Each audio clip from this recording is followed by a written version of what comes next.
Hi everyone, and thanks for coming to this presentation. So I don't speak Italian, I speak English and French. So I hope you enjoy today and learn a lot of things through the different stacks you've seen. So today I'm going to speak about Angular 14 and more specifically the new feature of this version and their impact on our application and their architecture. So first, let me introduce myself. My name is Nicolas Frizzarin. I'm a developer advocate and engineering manager at SFEIR Luxembourg. I'm also a Google developer expert in web technologies and an OpenJS Foundation member.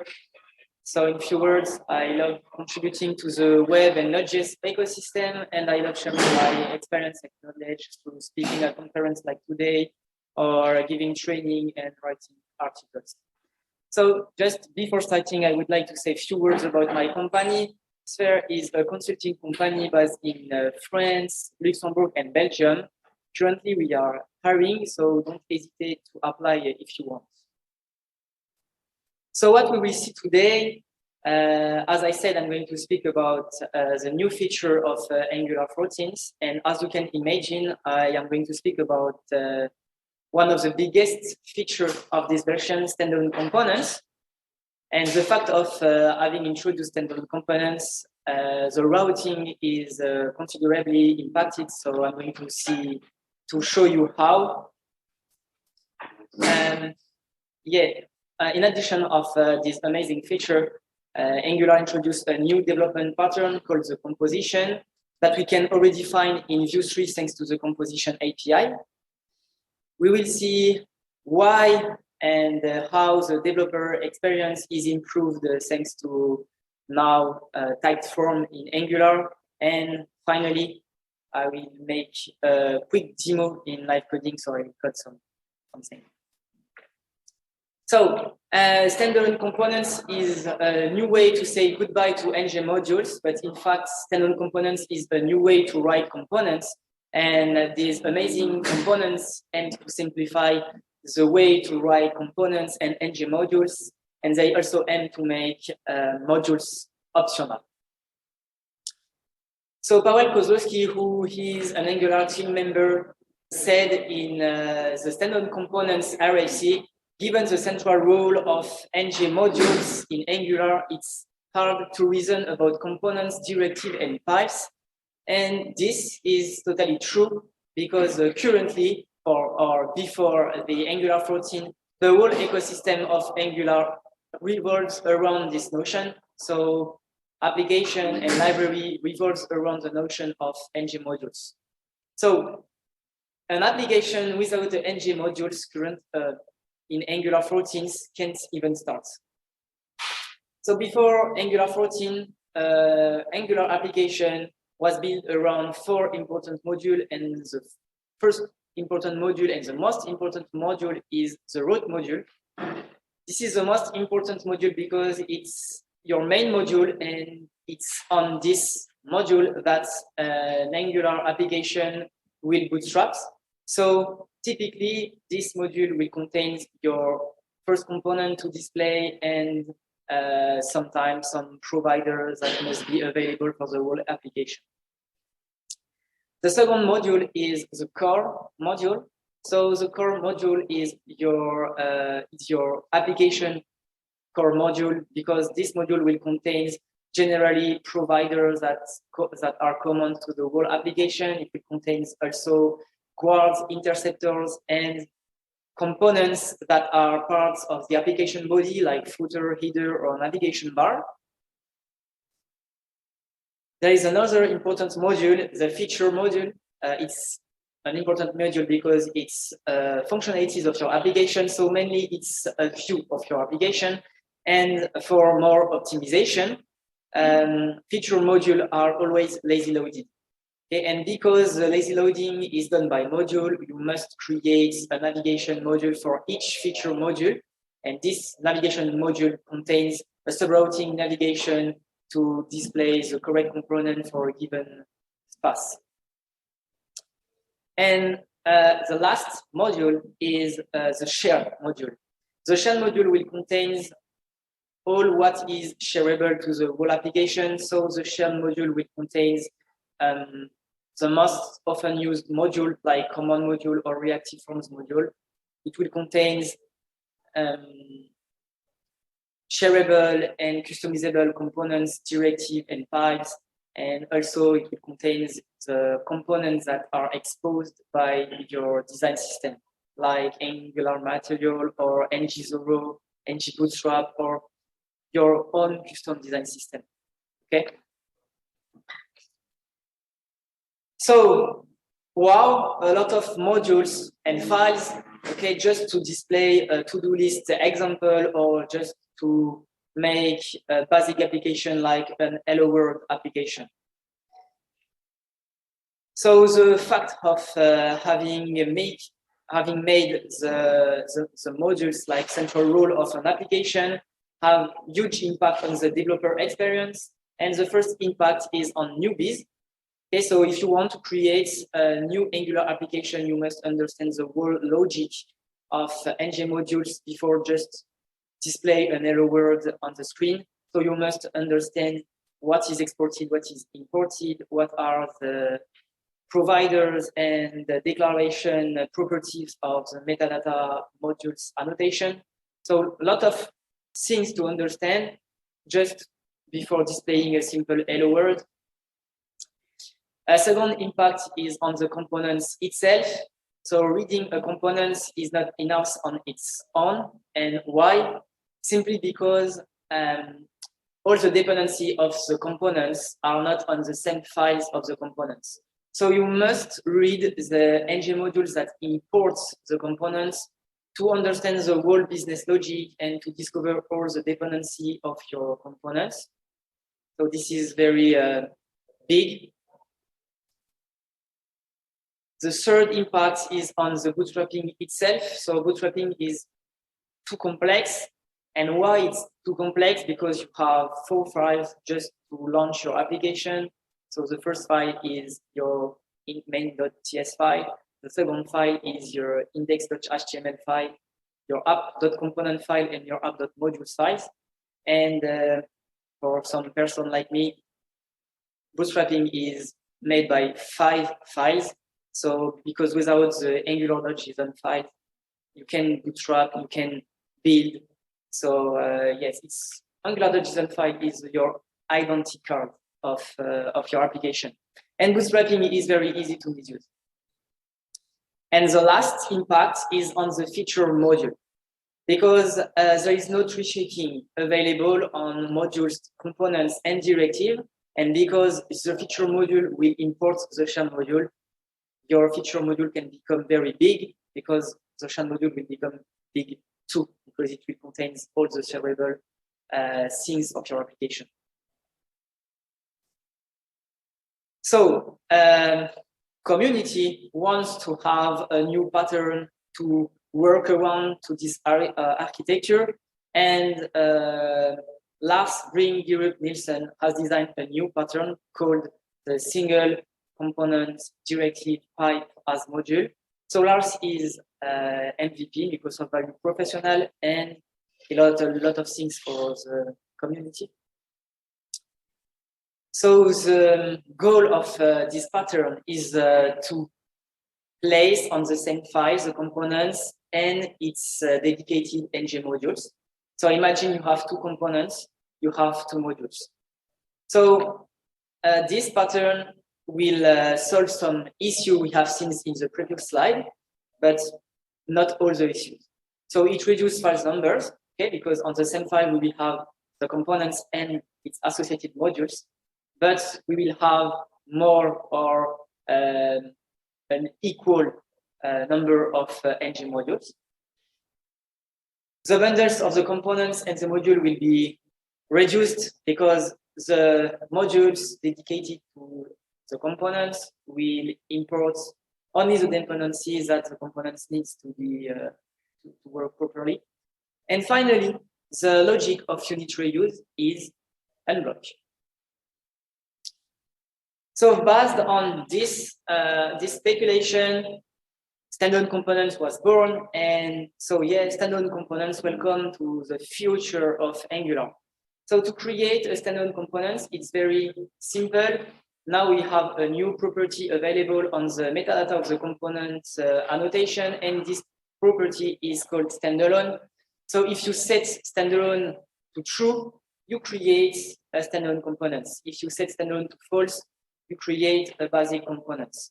So it's very simple, just to add the new property standalone, and by default, this property is set by default. Is set false by default. So when you write a standalone components, in fact, you write particular ng modules, and this ng modules is called virtual modules. So yeah, this virtual module, this ng modules is very particular because this module will import the components and will export it, and that's all. And as any other modules, you must import what the components need to work properly. Okay, and so that's why you have a new property available on the components metadata annotation, and this property is called imports. So in this property take as a value an array, and it's an array of ng modules or a standalone components or a mix of both. Okay. Yeah. So it's quite simple to create a standalone component. So the fact of making making ng modules optional, there is a huge impact on the Angular ecosystem, and the first impact is on the module injector. So now it does not make sense anymore to speak about module injector because your application has no module anymore. So it's better to speak environment injector. And of course, bootstrapping now it can be simpler. And as I said, the fact of introduced the standalone components, there is a lot of new possibilities in routing, and all these possibilities are very crazy.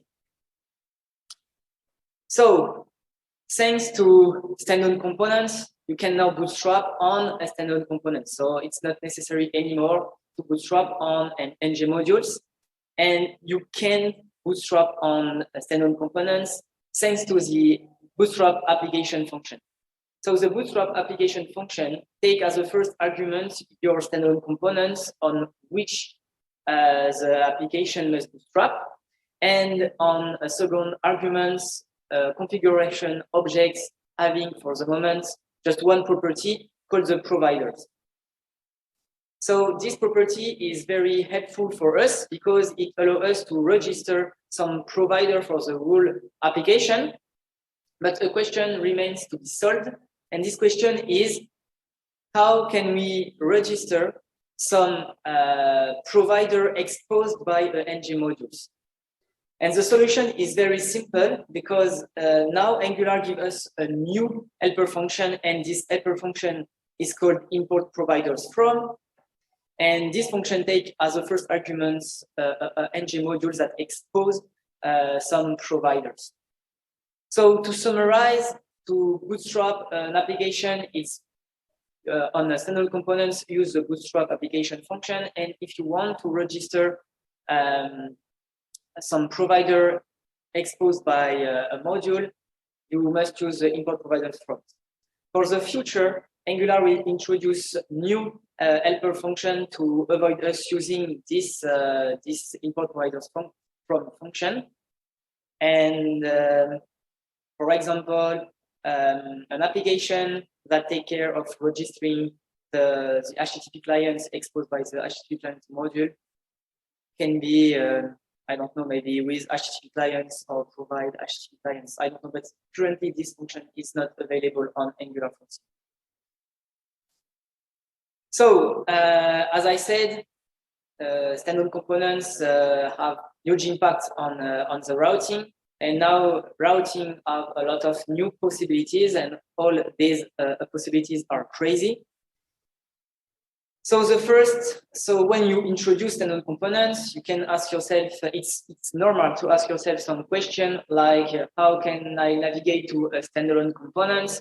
Can I lazy load a standalone components? Or better yet, is it possible to lazy load a route files? And the answer of all these questions is yes. You can do all what you want now. So it's possible to lazy load a standalone component. So this is totally new. You can lazy load a route file that contains a subrouting configuration. So this is new too. And you can, as you can do before, lazy load a module or navigate to a component or a standalone component. So obviously what was possible before is still possible now without any impacts. So these things, you can create an application with a mix of standalone components and a mix of and ng modules. So to lazy load a standalone components, it's very easy because now on a route configuration, you have a new property, and this property is load components. And like its twin sister load children, load component take as a value a function, and this function must import your standard component. So in technical words, this function must return a type of standard components or a promise of a type of standard components or an observable of a type of standard components. So now we know how to lazy load a standard components. We have created a routing configuration, but we have not registered this routing configuration in our application. And for that, to register the routing configuration, you must use the helper function provide route that takes as an argument your routing configuration. But this function takes care of registering all the provider exposed by the router module. So if you do that, the activity route provider, the router provider, the location provider can be available for the whole application. Okay, so this is very interesting to use this function. So sometimes when your application is very big, it's really important and useful to make some subrouting called also children routes. And to do that, if you don't want to use modules and just want to use standalone components, you must create a route file. And this route file must expose a subrouting configuration in which each route navigate to a standalone components. So in this piece of code, all the components are standalone components. If you don't do that, Angular will throw an error when we launch the application. So now you have created your subrouting configuration and you have created a route file. So how can we lazy load it? It's very easy because we will use the load children function as we could do it before. The only difference is you must import the route file. So to summarize, if you want to lazy load a module, you must import the module file. And if you want to lazy load a route file, you must import your route file. Okay, so and to register the subrouting configuration is at the previous slide, just use the provide route function. There is an alternative to provide route function. It's to use the import provider from function with the router module.forRoute syntax. So as I said, the fact of having made ng modules optional, there is huge impact on the Angular ecosystem, and the first impact is on the module injector. So as I said, it does not make sense anymore to speak about module injector. So a question is, how can we register now a specific provider for a specific feature? So the solution is to use the new property providers available on route configuration. And this property takes as a value an array of providers. So in this piece of code, user service is registered in the user environment injector. So in the login components and in the details components, now it's possible to use the user service. Okay, so this providers is only available for the user environment injector. So for all the child here, the child routing of users, for example. So this is very awesome because it allows us to make our application less boilerplate. And last feature of Angular routing is the apparition of a new guard called can-match. So this guard is very interesting because it allows us two big things. And the first thing is it allows us to make a choice between two components to display. So in this piece of code, just imagine you have the same path to do. And if your application is in version 2, you want to display the to-do page v2 components. If your application is on version 1, you want to display the to-do page components. So for doing this stuff, you must create a guard called can-match. And if the can-match guard returns true, so here my can-match guard is to-do v2 guard.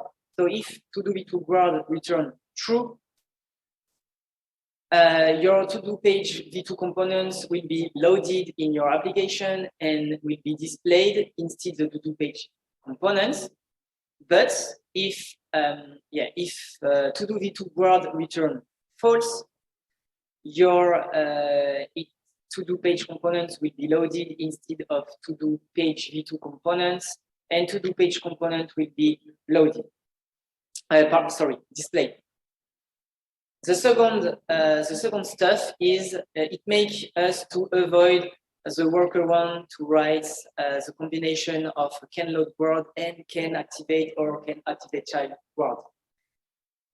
So just imagine, take a basic application. Your application have a sign-in feature and a dashboard feature.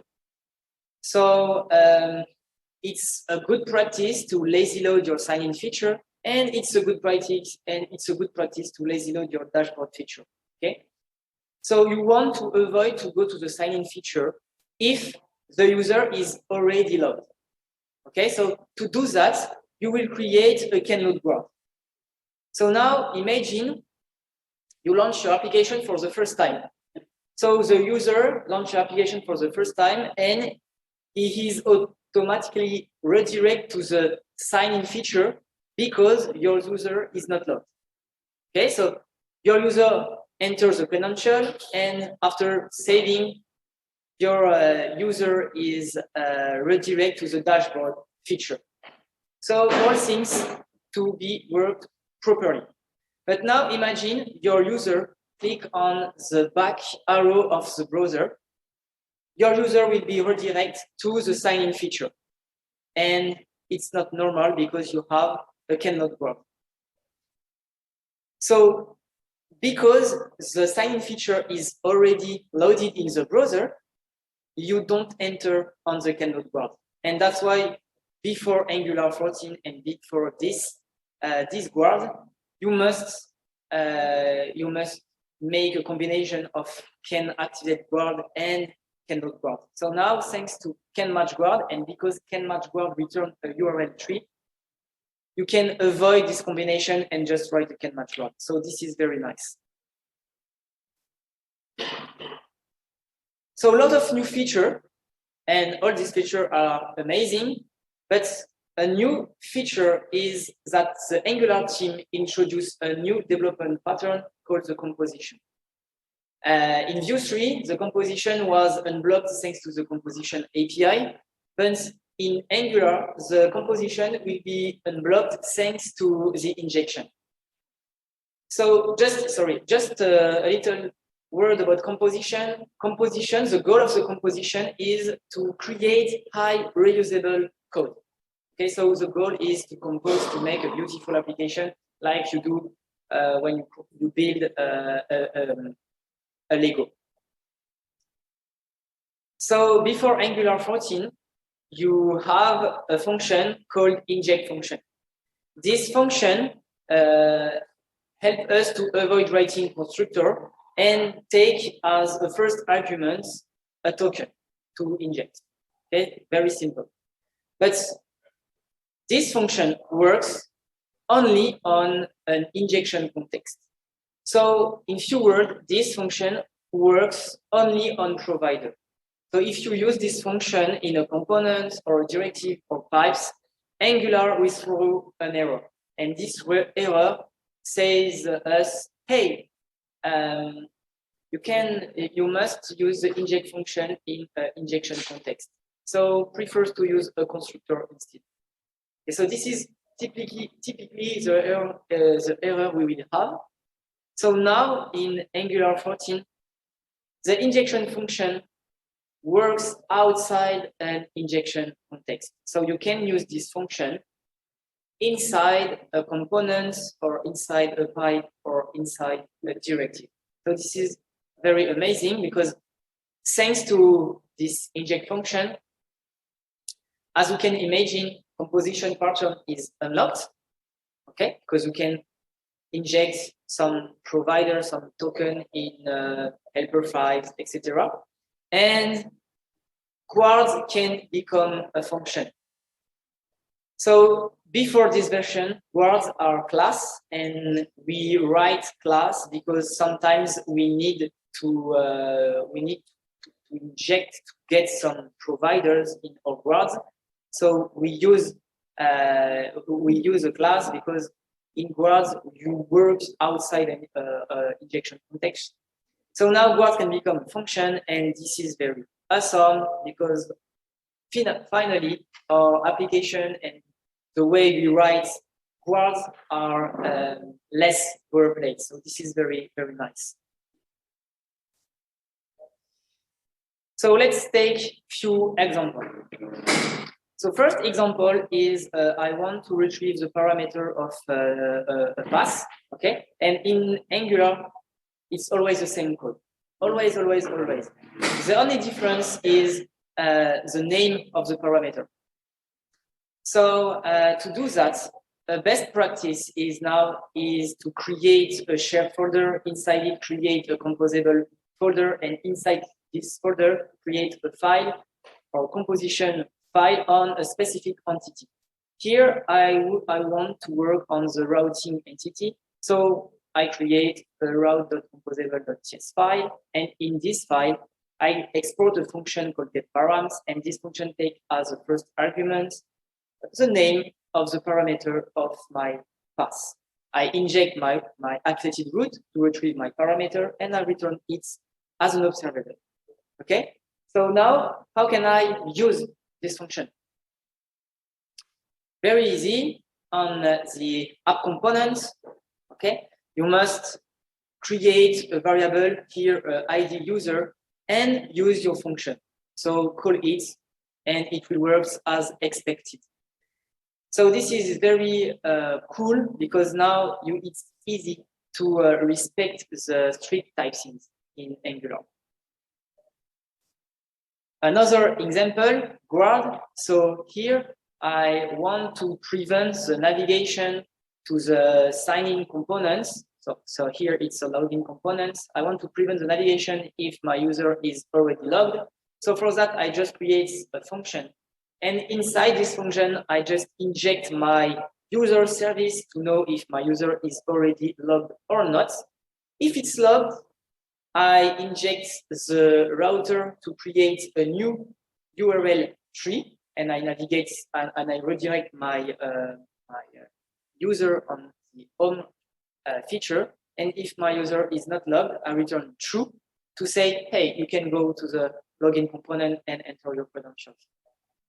So to register this guard, is very easy. You can do as you do it before with class. So just call it on the can activate array.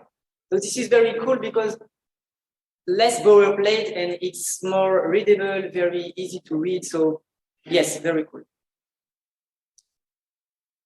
So until now, I only use my inject function at the installation of a component. But the question is it possible to use the inject function during the runtime?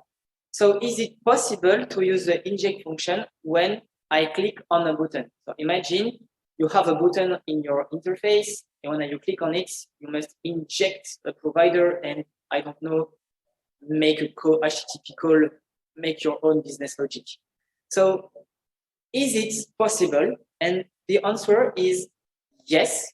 So it's very amazing because now it's not mandatory to inject at the installation of your components all your providers.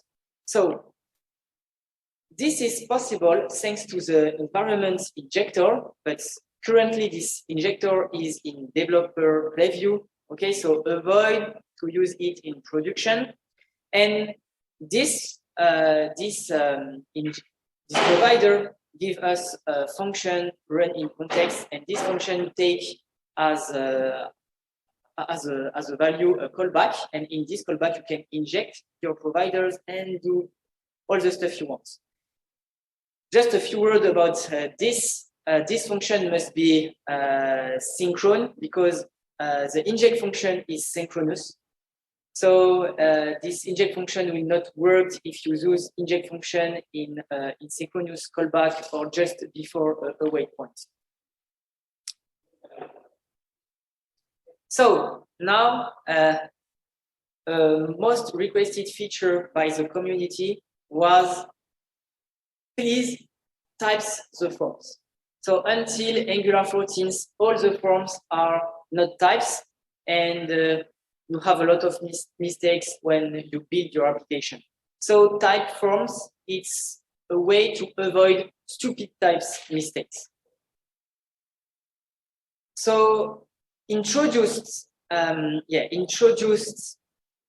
types forms are three main goals, and the first one is make your code more robust, make your form more robust. So it's types improve robustness. And if your code are more robust, types will improve developer experience because developer can catch error earlier and more easier. But sometimes it's good to have more flexibility, okay? And with types, it's very difficult. So that's why Angular introduced new API to give us sometimes more flexibility. So why the developer experience is improved?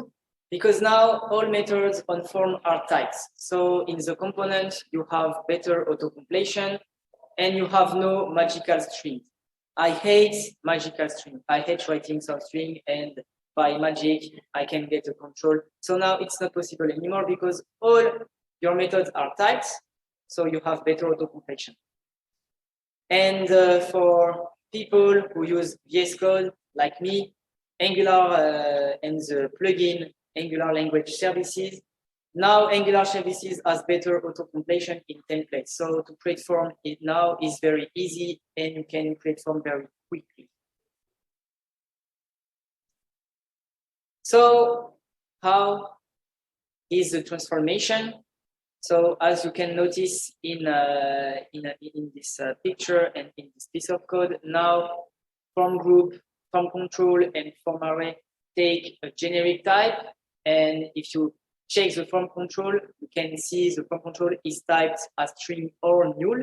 And this is the default behavior of the form control. Why this is the default behavior? Because when you reset your Angular forms, automatically the value of the control will set to null.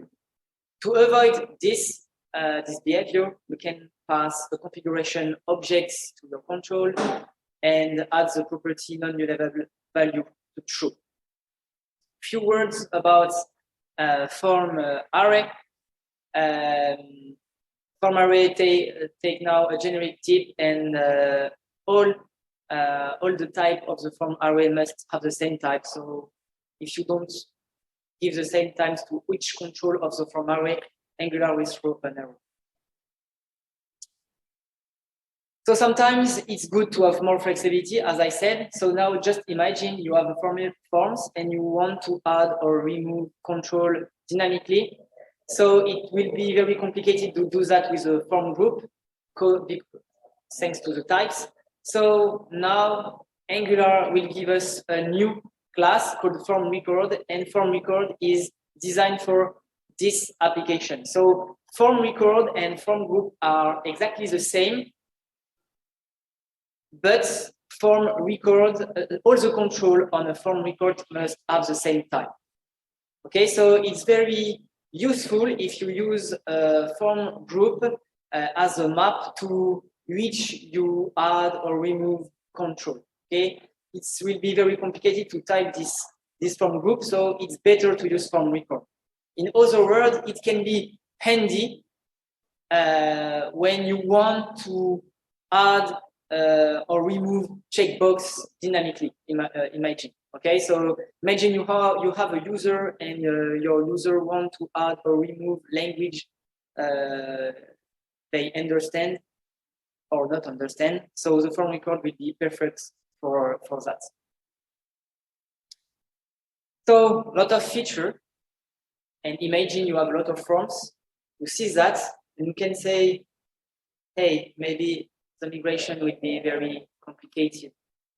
But not at all, because the migration will be very easy, and it will be very easy because all is done by the command line interface of Angular. So when you will write ng updates at Angular core and at Angular CLI, migration will automatically migrate all the forms, and the form control, form group, and form array will be respectively migrate to the untyped form control, untyped form group, and untyped form array. Okay, untyped form group, untyped form array, and untyped form control are just alias for form control type any. So you have no excuse now to not migrate your application in Angular 14 because standalone components and ng modules can cohabit in the same application. All your forms will be migrated automatically by the CLI, and the routing will work with standalone components and ng modules. So you have no excuse. So let's time to a quick demo. And I will, for do that, I will cut something in live. I will try cut something in live. So I will share my entire screen here. Yeah. So maybe you will see. I don't know if you can see it. It's readable, or maybe you want. Yeah, more. Okay, more. Yeah, tell me when it's good.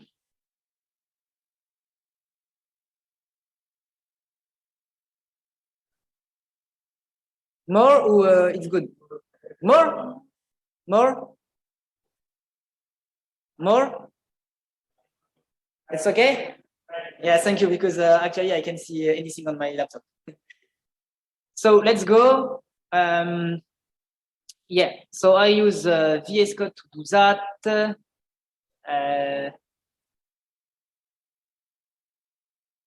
Let's go. So currently this application is an application with ng modules, okay?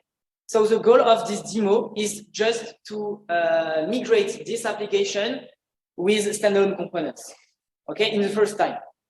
So if you check, it's a basic application, okay? I just bootstrapped it yesterday. So I didn't touch anything. I just install Angular ESLints and prettier to have to prettier my code when I set the code. Okay. So if you go on the browser now, you will see that. And this is the basic page of an Angular application. I touch anything. So now let's try to migrate this application. So currently I have ng modules, okay, with my declaration app components. I import the browser module, I bootstrap on my app components, and I export the class app component, app module. So if I go to the main.ts file, I bootstrap on my app module. Okay, this is like I. So let's go now and just go to the app component.html file. I will remove all the code and create a basic title. Hello.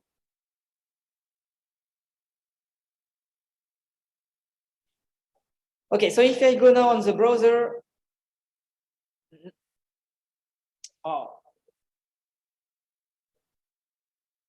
you can see this. Okay, so just here, all works as expected. So now I will change my component. So actually my components is a classic component. And I will add the standalone property to true. Let's do that.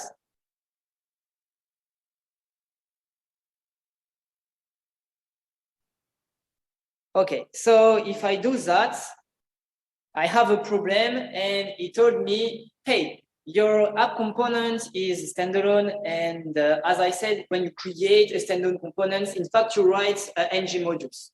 Okay, so let's make the application work with a standalone components and ng modules.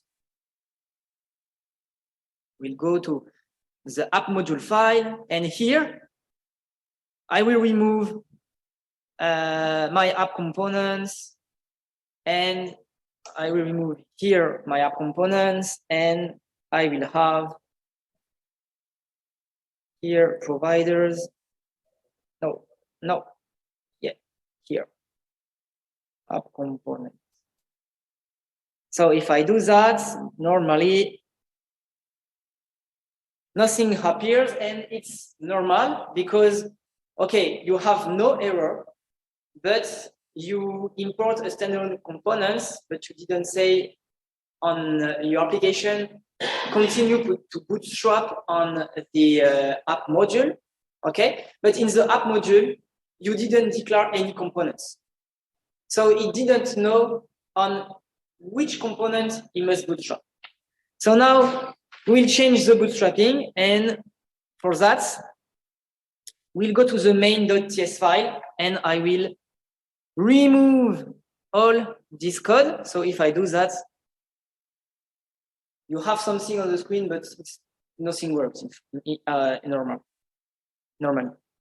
So let's go, let's try it. So to bootstrap on a standalone components, you must choose the bootstrap application function. So let's do that. Bootstrap application function, and here you must say to the bootstrap application take as the first arguments the standalone components on which the application must bootstrap. So I will use here my app components. Okay. So here I will add this, and if I have an error, I just display the error. Okay. So now if I go to my application, it works again. So now your application bootstrap on a standalone component. So you can easily now remove this module. Okay. So now, second step, maybe I would like to display the hello world text if I don't know if your user click on a button. Let's do that. So for that, I will create in my app folder, I will create a folder called core. Okay, and in this, I will create a new folder, providers. And in this providers, I will create a new file called hello.service.ts file. In this file, I will create a service.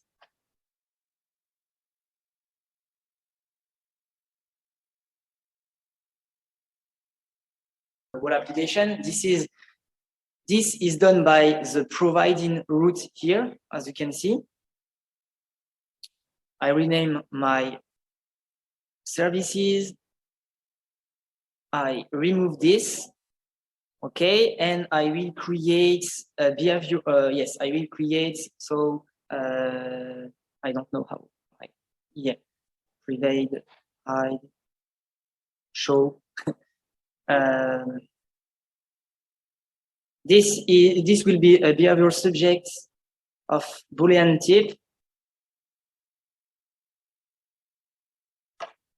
Yeah. Sorry, with a false value. Okay. I will to be clean in code. It's better to write a fast side. So I will create now hide show observable, which is an observable of Boolean type, and this is equal to hide show dots as observable. Okay, and show a show method which return void, and in this function I use hide show next true. Okay, so here I create my hello provider. So because it's a providing route provider, my provider will be imported in my whole application automatically by Angular. So I can use it now in my app components easily. So here I will use the inject function. So I declare private read-only my hello services, which is a type of hello services. You can, it's not mandatory to write hello services is, because you can use infer type, but I prefer to be more clean. So I will inject, I will use the inject function.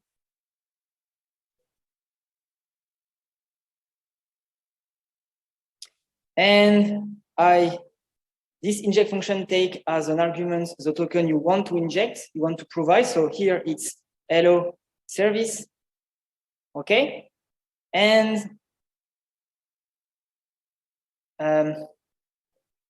show value, show hide is equal to this hello services hide or show. I will create. So let's go. So I want to hide when hide show is to false. So here I will write ngIf equal, and I will see. Oh, where is my with show hide? Sorry. And I will put an async pipe. Okay, so this will not work totally because currently you have a standalone components. So you have created a virtual module, and if you want to use the ngIf directive and the async pipe, you must import them because your components need them to work properly. So to do that, I will simply in my app components use the import providers. The import property, sorry. And I will use the ngIf directive and async, async pipe. So now if you go on the app components, you have no error, but if you go here, you have no error to display, and it's normal, okay? Because you want to display hello world only if show R is true. So now, change that now.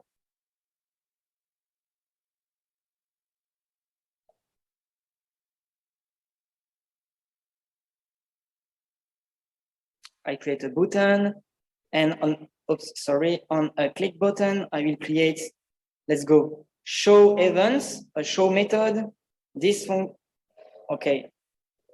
Yeah, I will declare this method, and here, show, oh, sorry, typo error. So now if I go to my app components, we'll have this.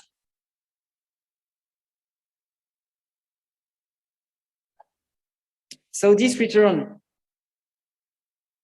void, and here we will show your the components, the hello world text. So that's what I do. Okay, so when I click on the button, I will call the hello service.show method, and in this .show method, I will simply tell to the developer there is a new value here thanks to the next method, and I send the true. So the hide show will receive now true instead of false. Let's try that.